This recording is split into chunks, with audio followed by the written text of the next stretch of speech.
सास का घूंघट पार्ट 6। अब तक हमने देखा कि रात के अंधेरे में चुपके से सचिन देविका से माफी मांगने जाता है, लेकिन देविका कहती है, सचिन, मेरे लिए सबसे बड़ी चीज मेरा आत्मसम्मान है, इसलिए मैं तुम्हें माफ नहीं कर सकती। अब तुम यहां से जा सकते हो। देविका, एक बार मुझे मेरे बच्चे से तो मिलने दो। मैंने अभी तक उसे देखा भी नहीं है। कौन सा बच्चा सचिन? वही बच्चा जिसे तुमने और तुम्हारे बाप ने अपने घर के अंदर तक नहीं घुसने दिया। आज अचानक बच्चे की याद कैसे आ गई? देखो सचिन, चले जाओ यहां से। मेरे बच्चे के सामने और मेरे सामने फिर कभी मत आना। सचिन जब घर जाता है तो घर के सभी आदमी उसे डांटने लगते हैं। इतनी रात को कहाँ गया था सचिन? देविका से माफी मांगने। तुझे शर्म नहीं आई अपनी बीवी से माफी मांगते हुए? घर की इज्जत का कुछ ख्याल है कि नहीं? लेकिन चाचा जी, आखिर अपनी ही पत्नी से माफी मांगने में कैसी शर्म? लो जी लो, नवाबजादे पूछ रहे हैं कि कैसी शर्म। अरे मुझे अभी तक यह समझ में नहीं आता कि देविका तेरी पत्नी है या तू देविका की पत्नी है। जीजा जी, पति पत्नी एक समान होते हैं और माफी मांगने से कोई छोटा बड़ा नहीं होता। काश मैंने पहले अपनी पत्नी का साथ दिया होता। आज मैं आखिरी बार आपको समझा रहा हूं कि आप सब भी अपनी पत्नियों से माफी मांग लो। देविका ने तो मुझे माफ नहीं किया, शायद माँ, चाची, भाभी और दीदी ही आप सबको माफ कर दे। सचिन सभी को समझाने की बहुत कोशिश करता है, लेकिन कोई भी उसकी बात नहीं सुनता। वहीं दूसरी ओर सुजाता के हाथ का बना खाना सारे गांव में फेमस हो गया था, तो उसने एक बहुत अच्छा सा होटल खोल दिया। देविका, मैं चाहती हूं मेरे होटल की सबसे पहली ग्राहक तुम ही हो, क्योंकि तुम्हारी वजह से ही आज मैं अपना खुद का होटल खोल पाई हूं। क्यों नहीं भाभी? लेकिन भाभी, आपको अब अपने होटल में ना सिर्फ इंडियन खाना बनाना है, बल्कि इटालियन, चाइनीज और फ्रेंच खाना भी बनाना होगा। सुजाता सभी औरतों को अपने होटल का खाना खिलाती है। खाना खाने के बाद कम्मो कहती है, अरे बहू, इतना अच्छा खाना तो मैं भी नहीं बना सकती। तू तो वो हो गई, क्या कहते हैं उसे? मास्टर शेफ चाची जी। हाँ, मास्टर शेफ। बहू, अब तेरा होटल चलेगा नहीं बल्कि दौड़ेगा। हाँ बहू, तूने सच में खाना बहुत स्वादिष्ट बनाया है। अब वीना बेटी, तुझे क्या करना है? अपना बुटीक कब खोलेगी? माँ, कल ही कर देती हूँ। दुकान और सिलाई मशीनों का सारा काम हो गया है और वर्कर भी आ जाएंगे। तो ठीक है, फिर अच्छे काम के लिए देर नहीं करनी चाहिए। देविका, मैं चाहती हूँ कि मेरी दुकान का इनॉग्रेशन तुम करो। आखिर तुम्हारी वजह से तो मेरा बुटीक खुल रहा है। अगले दिन वीना भी अपना बुटीक खोल लेती है। उसका बुटीक भी चलने लगता है। माँ, आजकल ना कस्टमर ज्यादा हो गए हैं। बुटीक में जो वर्कर है वो वर्कर कम पड़ रहे हैं। मुझे और वर्कर की जरूरत है। बेटी, गांव में तो तुझे कोई मिलने से रहा। अच्छे वर्कर तो शहर से ही मिलेंगे। हमें भी कुछ लोगों की ज़रूरत है जो हमारे बर्तन शहर ले जाकर बेच सके।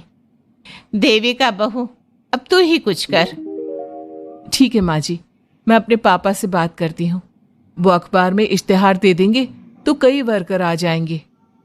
कम्मो और विमला के बनाए बर्तन भी दूर दूर तक बिकने लगे। सभी औरतें देखते ही देखते बहुत फेमस हो गई। अब देविका ने गांव में अपना स्कूल भी खोल लिया।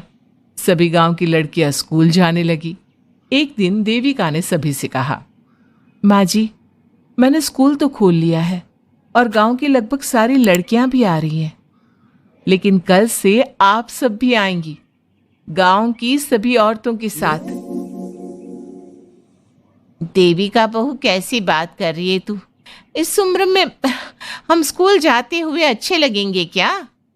माँ जी, पढ़ने की कोई उम्र नहीं होती और आप सबको मैंने कितना कुछ तो सिखा दिया है। अगर आप सब स्कूल पढ़ने आएंगी तो इससे गांव की सभी औरतों को हिम्मत मिलेगी। लेकिन बहू, अब हमें पढ़ने की क्या जरूरत? अब तो हम बूढ़े हो गए हैं। चाची जी, जरूरत है पढ़ने की, और पढ़ने की कोई उम्र नहीं होती। अब देविका लड़कियों को पढ़ाने के साथ साथ गांव की औरतों की शिक्षा पर भी ध्यान देने लगी। कुछ दिन में घर की सभी औरतों के बारे में राज्य के बड़े बड़े मंत्रियों को पता चला और वो सीधा उनके गांव उनसे मिलने पहुंचे। देविका जी, आपकी वजह से पूरे गांव का नाम रोशन हो गया है। जगह जगह आपके घर की सभी औरतों की तारीफ हो रही है। हाँ देविका जी, आप सभी के बारे में सुनकर हम अपने आप को रोक नहीं पाए और आपसे मिलने आ गए। देविका जी, हम आपको और आपके घर की सभी औरतों को सम्मानित करना चाहते हैं और आपके स्कूल के लिए डोनेशन भी देना चाहते हैं। इस तरह मंत्री और गांव के सभी लोग देविका के साथ साथ उसके घर की सभी औरतों को प्रतीक चिन्ह देकर, फूलों की माला पहनाकर और शॉल देकर सम्मानित करते हैं। इसके अलावा देविका के स्कूल के लिए भी बहुत पैसा देते हैं। जिस पंचायत ने देविका के खिलाफ फैसला सुनाया था, उस पंचायत को अपने फैसले पर आज पछतावा हो रहा था। उधर घर के आदमियों की हालत और भी खराब हो रही है। बापू, चाचा जी, अब सचिन ने आपको समझाया था कि सबसे माफी मांग लेते हैं, तब आपने हमारी बात नहीं सुनी। अब देखिए, सभी का राज्य में कितना नाम हो रहा है। खुद मंत्री जी उनको सम्मानित करने आए हैं। बापू, मोहन और सचिन ठीक कह रहे हैं। हमारी हालत तो दिन पे दिन खराब होती जा रही है। ना तो हम घर का कोई काम कर पा रहे हैं और ना ही बाहर का। तुम लोग जरूरी बात सबसे आखिर में बताते हो। ये बात तुम लोग पहले भी तो बता सकते थे। भैया, हमें सबसे माफी मांगनी चाहिए और सबको यहाँ बुला कर लाना चाहिए। ठीक है, तुम सब यही चाहते हो तो चलो, आज ही घर की सभी औरतों को घर ले आते हैं। घर के सभी आदमी चल देते हैं सभी औरतों से माफी मांगने के लिए। जैसे ही वो औरतों के पास पहुंचते हैं, सभी हैरान हो जाती हैं। कम्मो, ये सब यहाँ क्यों आए हैं? पता नहीं, लगता है आज फिर झगड़ा करने आए हैं हमसे। अगर आज कल्याण ने मुझे कुछ बोला तो इसे छोड़ूंगी नहीं मैं भी नहीं छोड़ूंगी मोहन जी को। ना इनका भरता बनाया तो मेरा नाम भी सुजाता नहीं। शांत रहो आप सब, देखने तो दो क्या कहते हैं।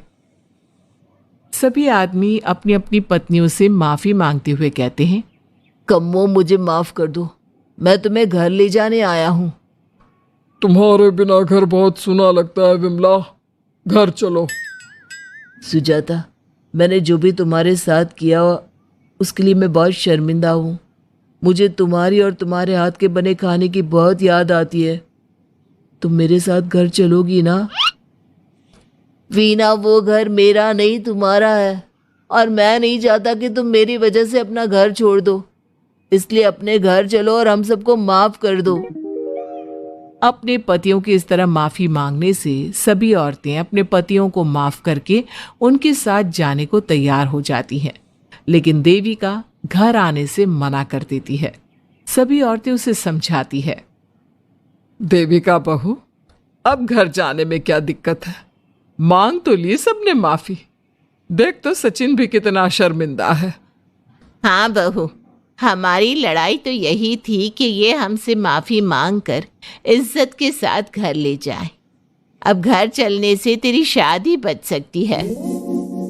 चाची जी, मैं पहले भी बता चुकी हूँ, अब दोबारा से फिर कह रही हूँ, मेरे लिए शादी से बड़ा है आत्मसम्मान।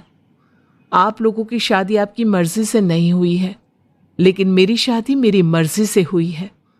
इसलिए शायद आप लोगों को फर्क नहीं पड़ता कि आपके पति ने आपके साथ क्या किया, पर मुझे इस बात से बहुत फर्क पड़ता है कि मेरे पति ने मुझे अपने बराबर नहीं समझा और इसलिए मैं उसे माफ नहीं कर सकती। देविका, मैं अपने बर्ताव के लिए बहुत शर्मिंदा हूं। तो जिंदगी भर शर्मिंदा रहना। और हाँ, आप सब इनके साथ जाना चाहती हैं तो जाइए, लेकिन मेरी एक बात हमेशा याद रखिएगा, शादी सिर्फ एक रस्म होती है। इस रस्म में पति और पत्नी बराबर के हिस्सेदार होते हैं, ना कोई छोटा होता है और ना कोई बड़ा। इसलिए यदि आपका पति आपको सम्मान दे तो बदले में उसे सम्मान दो, नहीं तो वो जैसा करे आप भी वैसा ही करो। देविका सचिन के साथ नहीं जाती है और अपने बेटे के साथ वहीं रहने का फैसला करती है। अब वो न सिर्फ अपने गांव बल्कि हर जगह जाकर महिला शिक्षा और उनके अधिकारों का प्रचार करती है। हमारे प्यारे दर्शकों, हमें कमेंट करके जरूर बताएं कि देविका का ये फैसला आपको कैसा लगा और हमारी कहानी सास का घूंघट आपको कैसी लगी। इसी तरह की मजेदार कहानी सुनने के लिए हमारे चैनल को सब्सक्राइब